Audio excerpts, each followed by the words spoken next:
Hi, my name is Elena Sainjet and I'm reading Eating Animals. So, in the first part of the book, he starts talking about his personal experiences with food when he was young. So, for example, he talks about how his grandmother's recipes meant something to their family and how they told a story that was really important to them, and how the foods they ate represented who they were as a family.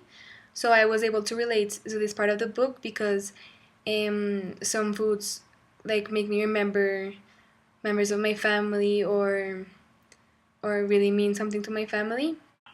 Later in the book, he starts literally defining terms that help us understand how the animals are treated.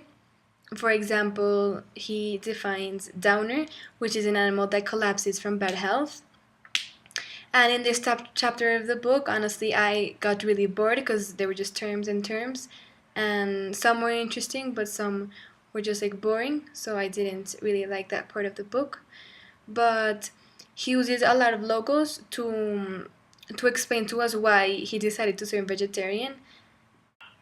One of the most interesting parts of the book for me was when he said, a University of Chicago study recently found that our food choices contribute at least as much as our transportation choices to global warming. More recent and authoritative studies by the United Nations and the Pew Commission show conclusively that globally, farmed animals contribute more to climate change than transport. I found that part really interesting because many of us believe that only cars and buses contribute to global warming, but really, the choices we make of the foods we eat also contribute. Another thing that really impressed me was how he wanted to go and see some farms and how they treated the animals. So he sent letters to some corporations to know if he could go and visit and see, and how the corporations didn't respond. And immediately I thought that they were ashamed of how they treated the animals, and of course, they didn't want anyone to go and see.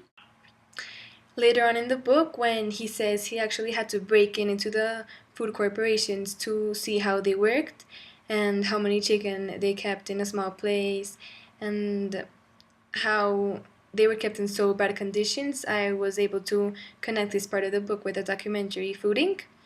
In this documentary, they show you how many chicken are kept in a small place, and for example, the chemicals that are given to the chicken to make them grow faster, and they can't even afford to stand on their own because their size is too big, and so they just collapse on the floor.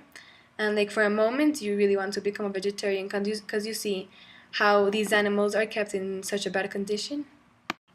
A vocabulary word I didn't understand was malleable, which means capable of being changed. And another word was to scrutinize it, and it is to examine carefully.